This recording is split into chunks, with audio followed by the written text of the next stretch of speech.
talk about infants and sleep development first.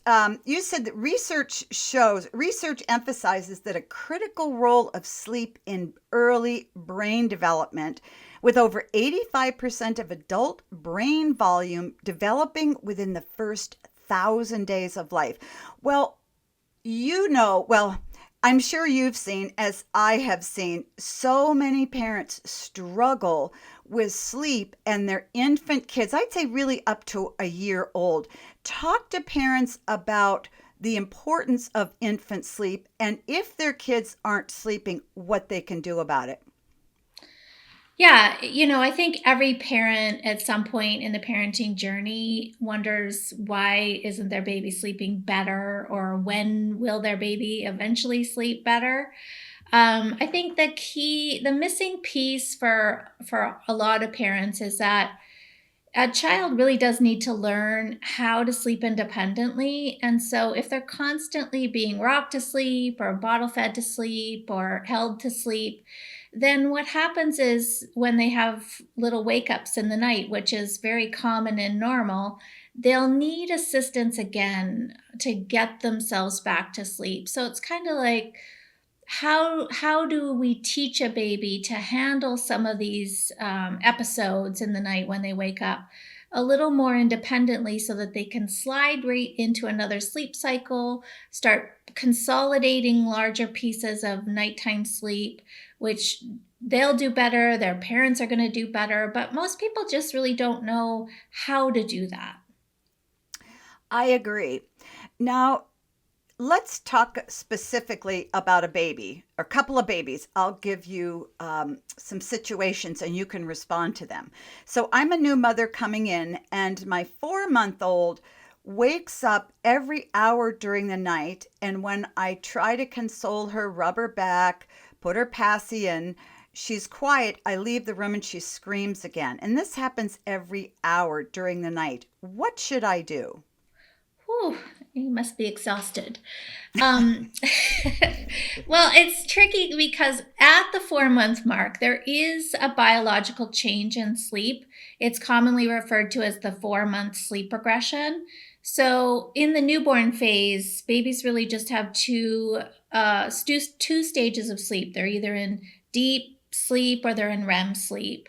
And then around the third and about 3.5 to 4 months of life, their sleep cycles become more like an adult's, where we cycle through two stages of light sleep before we do deep sleep and then we do REM. And some babies get a little stuck. Their body has a little bit of a challenge getting to that full sleep cycle. So that can cause some sort of natural regression with sleep. But every hour, I don't think that's the 4 month sleep regression. I think that that's more a sleep prop association. So I always start at bedtime.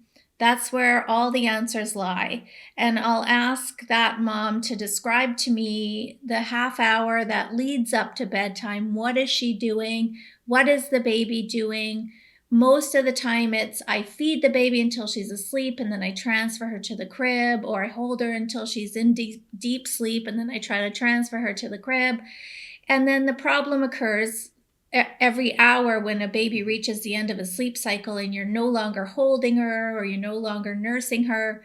She's concerned that you're no longer doing the things you were doing initially. They usually wake up crying. You have to come in and do all the things you did to get them back to sleep in the first place. And that's why the struggle is occurring. So, let's say the same 4 month old mom gives him a bath, they quiet down.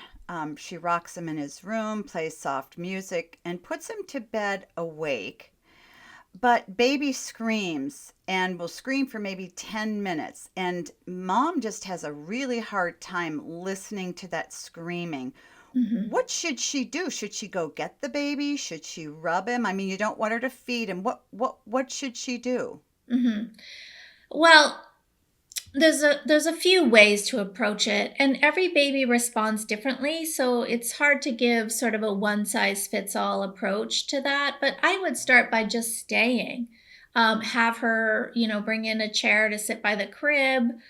try to offer some comfort with touch, maybe give the mattress a little bit of a bounce to see if some motion can help, do some, padding, I call it careful touch, and Mm-hmm. see if there's a way to just help minimize the upset on the baby's part.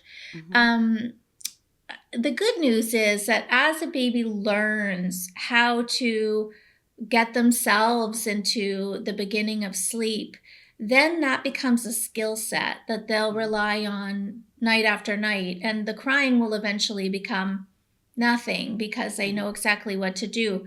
So it's like learning any new skill. If you're teaching a child anything, you're not expecting perfection on the first try. So you're there to be a support, encouragement, reassurance. But the actual act of learning to fall asleep without a lot of extra help is the baby's to learn. Mm-hmm. So, how can we sort of minimize the distress while the baby learns, but also still encourage learning? I mean, that's kind of a balancing act that every parent has to walk through. Is there ever a time when parents should, in a situation like that, pick the baby up, rock him, comfort him, and put him back in awake, or should they just keep the baby in the crib crying? I find that method works really great with really little ones. So I Mm-hmm. would say the newborn to about the 3 month mark. I think it was Tracy Hogg who coined the term pick up and put down.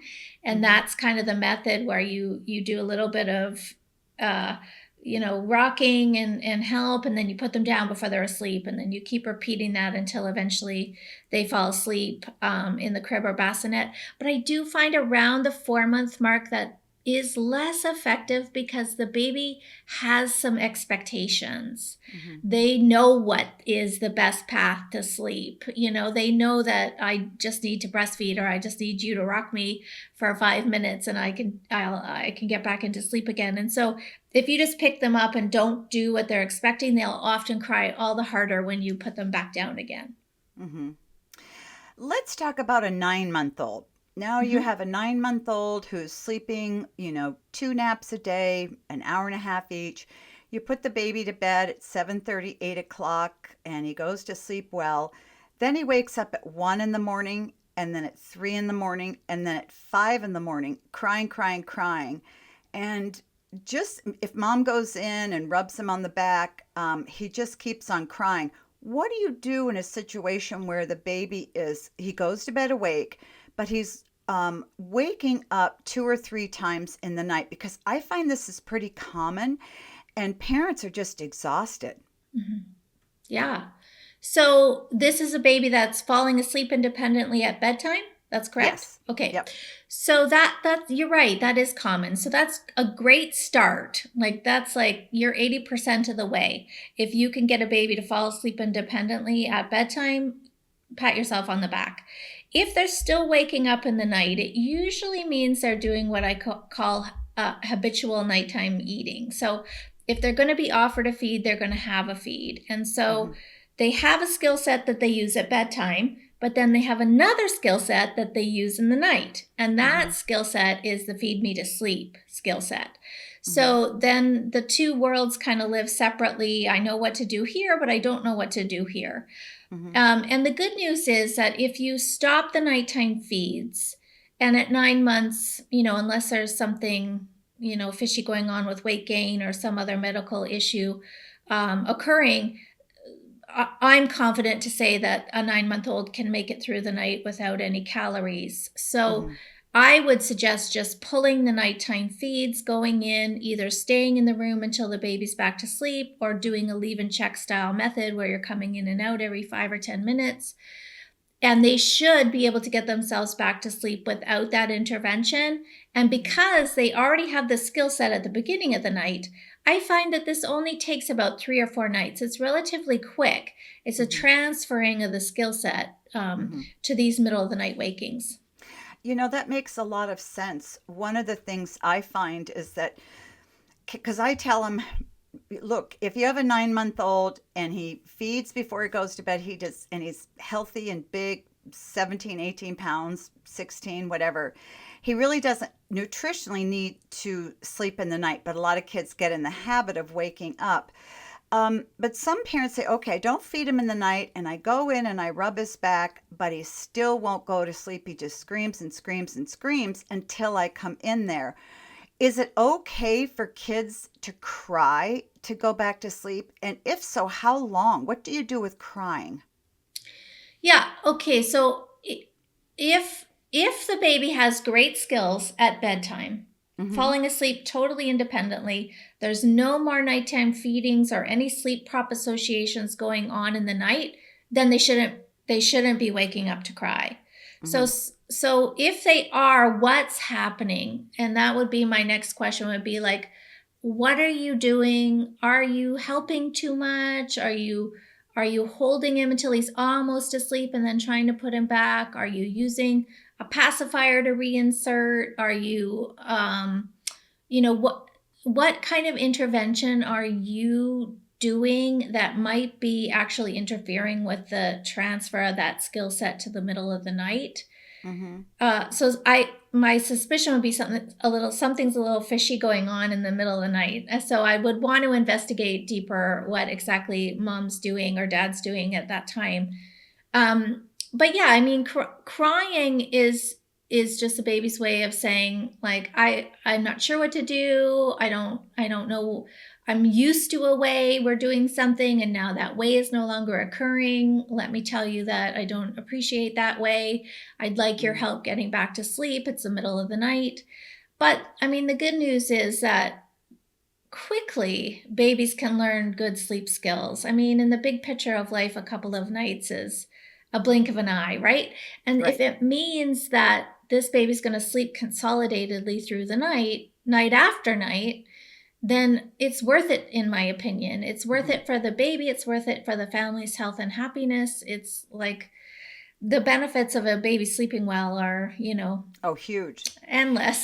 so Yeah. so I'm Now, okay with it. I yeah. really am. And I just like I that's why sometimes I got to get under the hood. Like I got to Mhm. look and see like I can usually find the place in which a parent's making a few missteps, but so there's more pieces to the puzzle than just simply saying let a baby cry. Because if Mhm. they're crying night after night after night after night with no improvement, something's going wrong.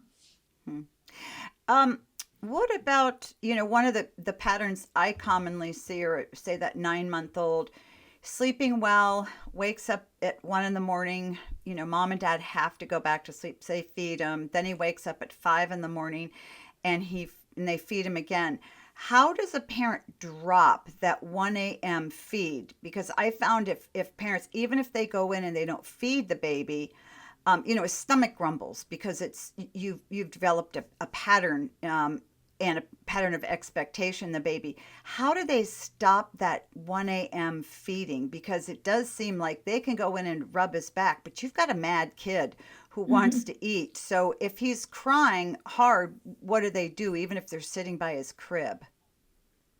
I mean, ultimately, they're just waiting it out. They're saying a key phrase, they're doing some careful touch, they're either floating in and out of the room or they're staying present, and they're just riding it out until the baby goes back to sleep without that feed. Mhm. I mean, I'm sure if you think about it from our own perspective, I've woken up some nights and felt my stomach growling a little Mhm. bit. Maybe I didn't eat enough dinner or whatever the case was, but I can Mhm. still get back to sleep.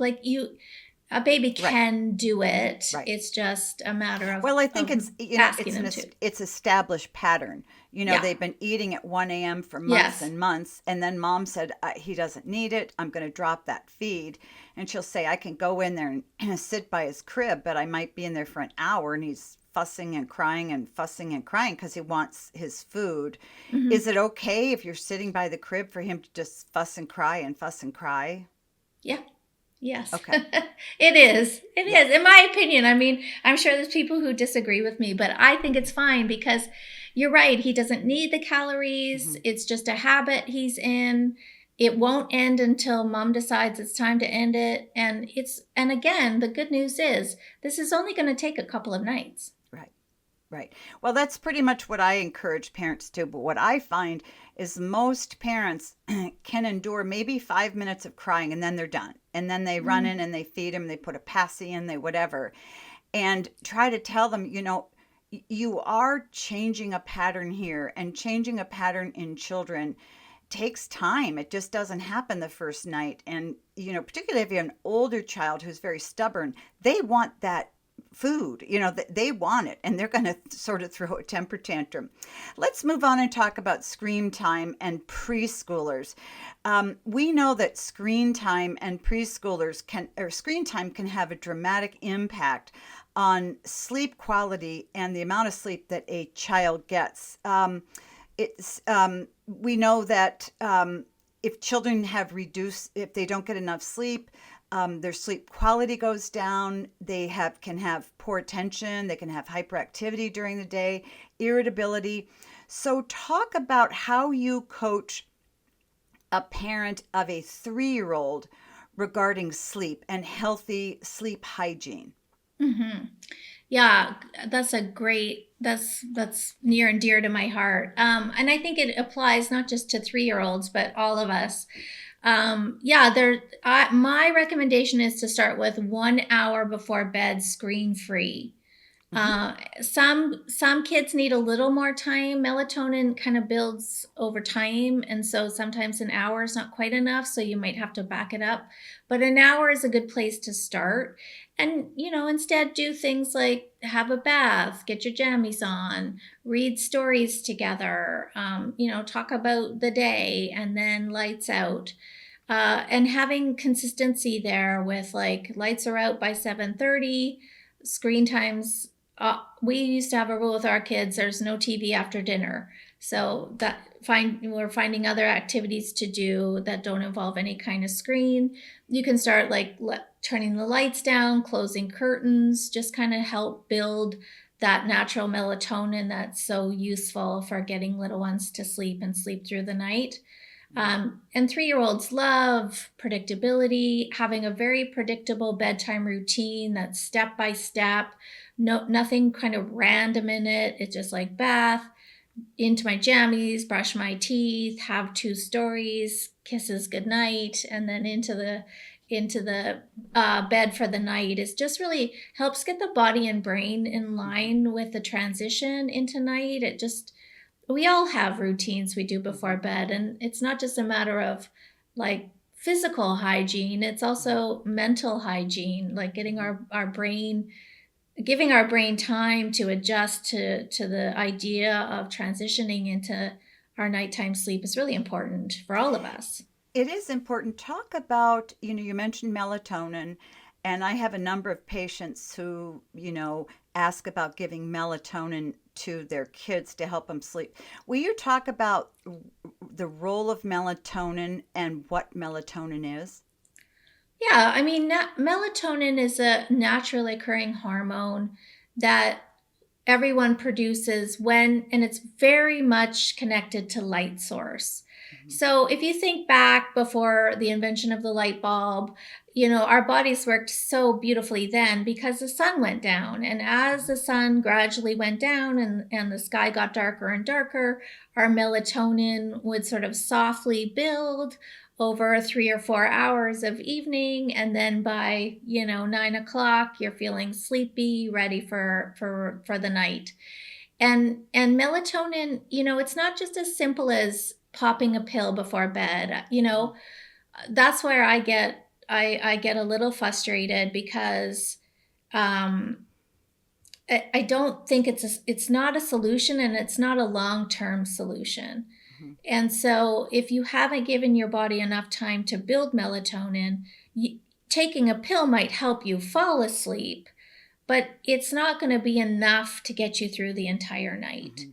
And it has side effects. It Mhm. absolutely does, and we don't actually know um, the long-term repercussions of giving it to children. It's just not been around long enough to really see where it could. There is some chatter that it could cause um, I read an article that said there's some suspicion that it might cause epilepsy in children who Mhm. are predisposed to that. It might bring on puberty earlier than it should. So, it's just something that is not necessary. If you just do a few things to organically get melatonin working for you, you don't Mhm. have to take those things. Mhm.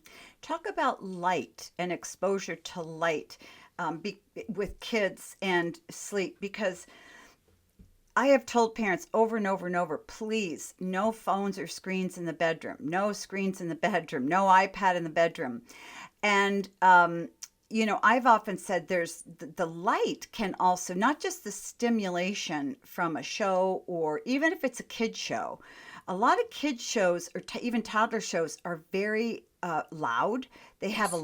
a lot of fast action, a lot of moving things. They're not quiet. They're not Mr. Rogers anymore.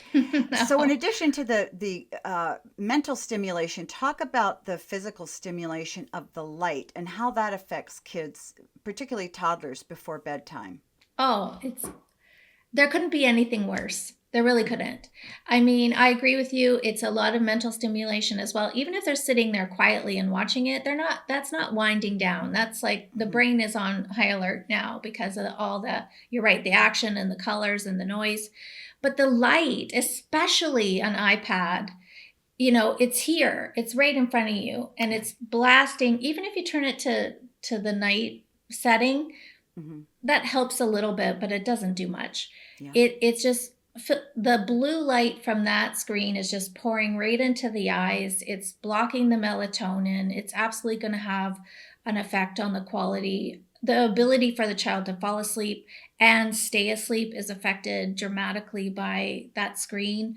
Um, yeah, it's just, a lot of people tell me, oh, I fall asleep while I'm watching it, or I fall asleep to the TV. And y- I hear you the might same be, thing. I yeah, know. yeah, But you and I might have be, parents but say, but they have to have their iPad or they won't fall asleep.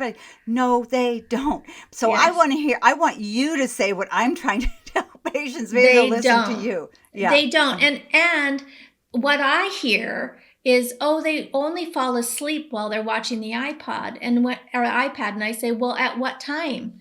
And they're telling me 10, midnight, two Hmm. o'clock in the morning. Somebody was just telling me their 3-year-old is up till 2 o'clock in the Yeah. morning watching her iPad.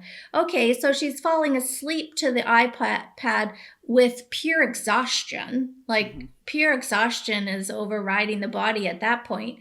That's not a good night's sleep. So if we got rid of it and had sort of an hour to wind down and do some activities together and get the body and brain in line with bedtime, she would be asleep by 7:30 Yeah. and sleep a proper solid 11 to 12 hours through the night. So And be a very happy kid the next day, exactly. instead of sort of being back talking and being kind of a pill.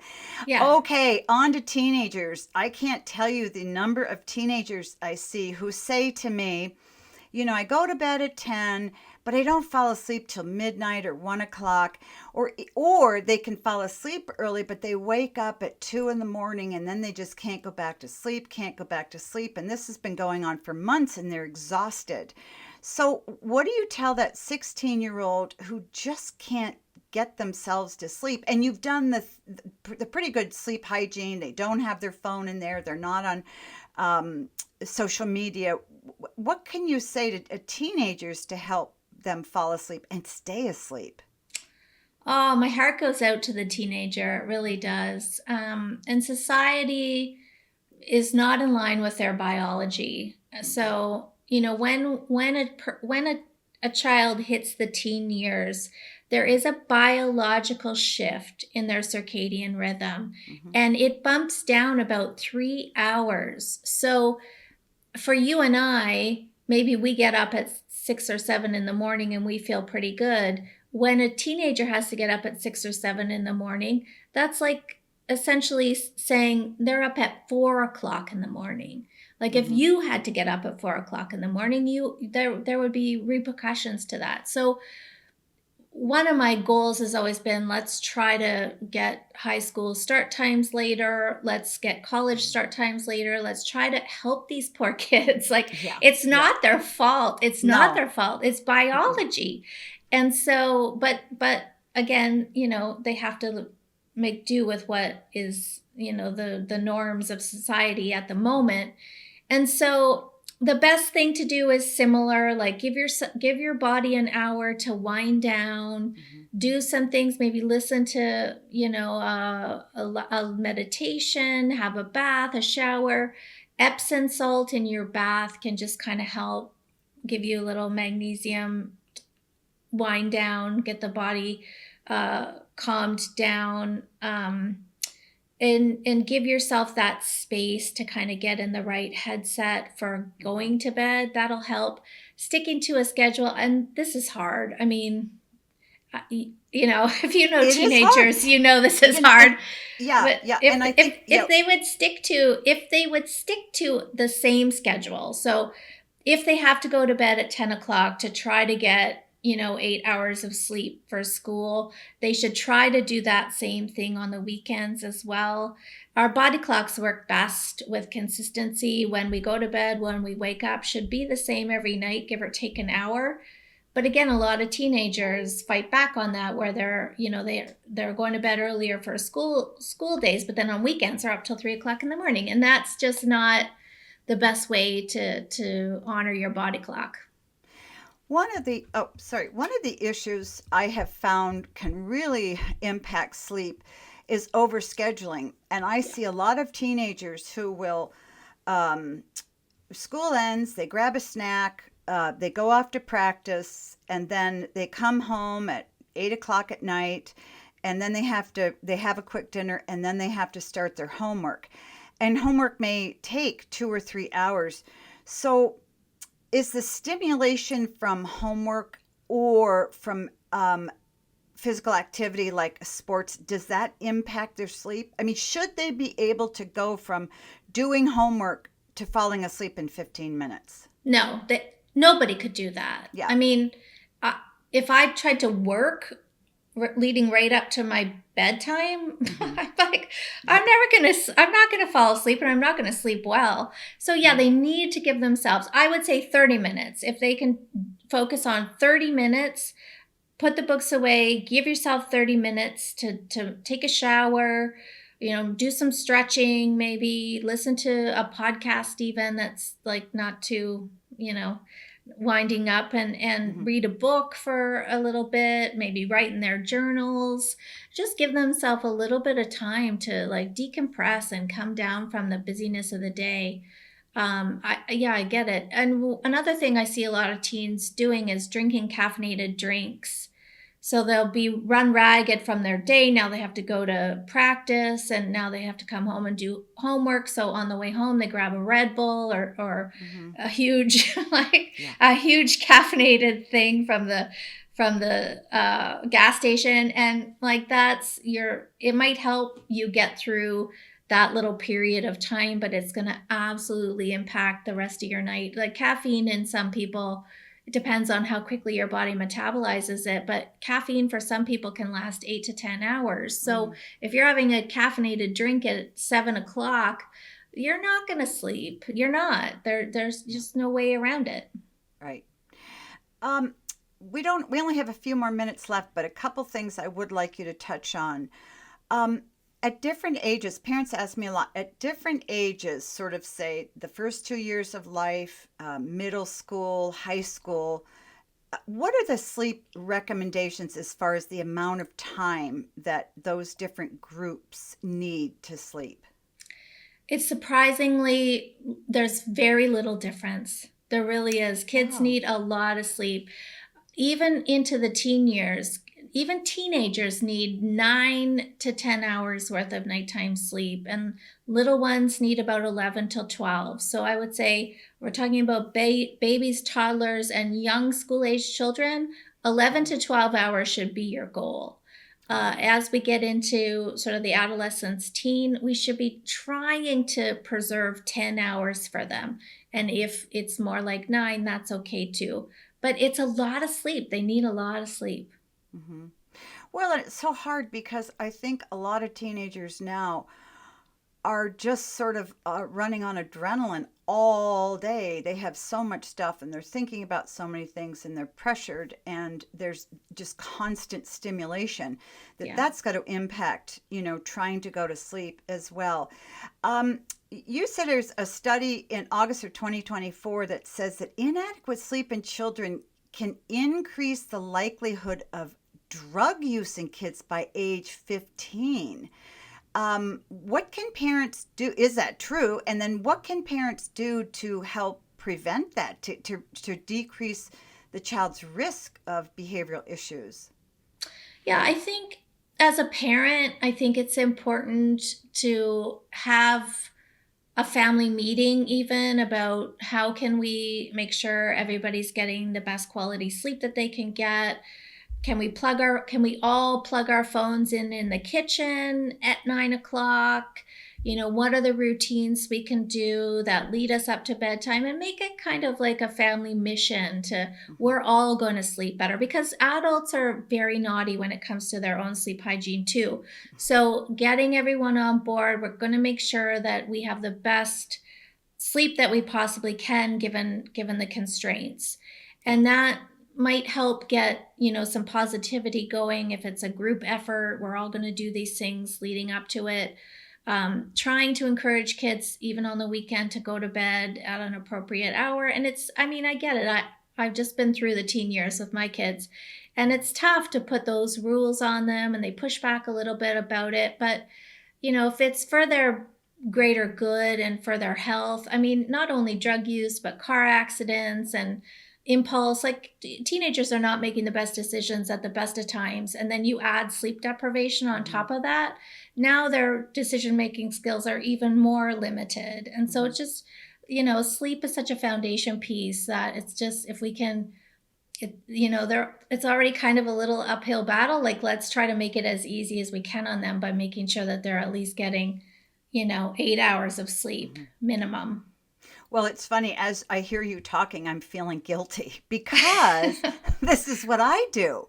And I think a lot of mothers do. You work during the day or you're taking care of your kids during the day, and things start to wind down around 8 or 9. But, because I watch our grandkids a fair amount. And I think, you know what? I just need a few hours to myself. Yeah, I should go to bed at 9:30 or 10, but and then all of a sudden it's midnight. And even that extra hour or two staying awake longer in the night can affect the your mood the next day, can't it? Hmm.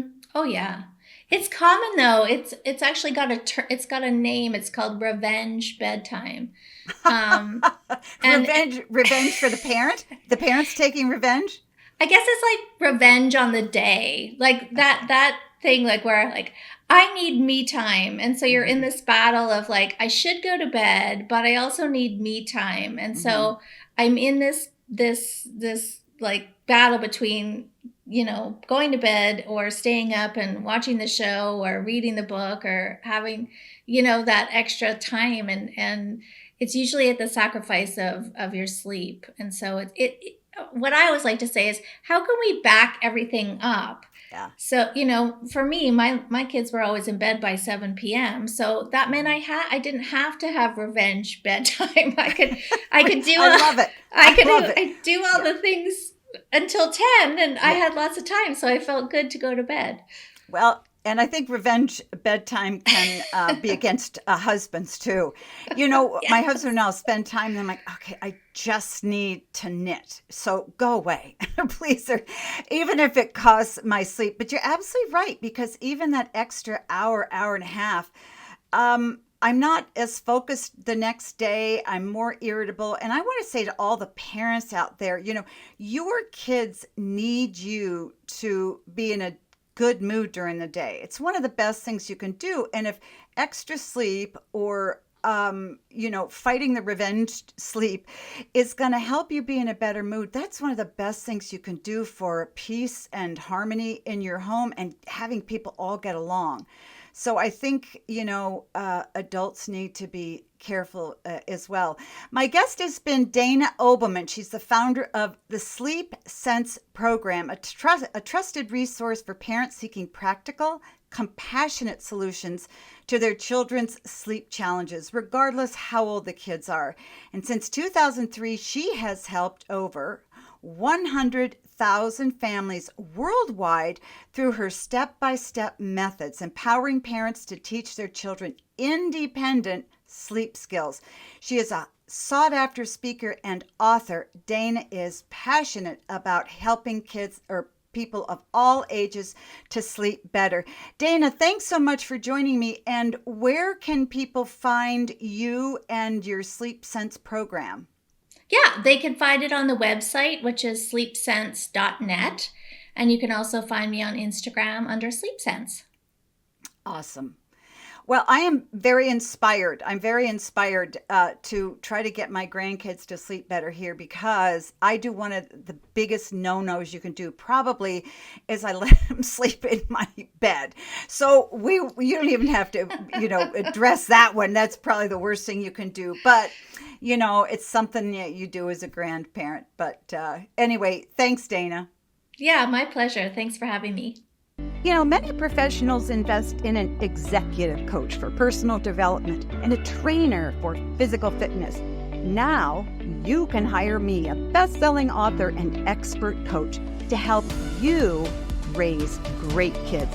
I've over 35 years practicing pediatrics and an extensive experience decoding what your kids need and think about you. I've helped countless parents just like you. You can talk directly with me through private or group coaching. I'll listen and provide a customized plan to help you be the best dad you can be. Sign up now through the link in the episode notes. Your kids are counting on you. Let's make your family's future brighter together.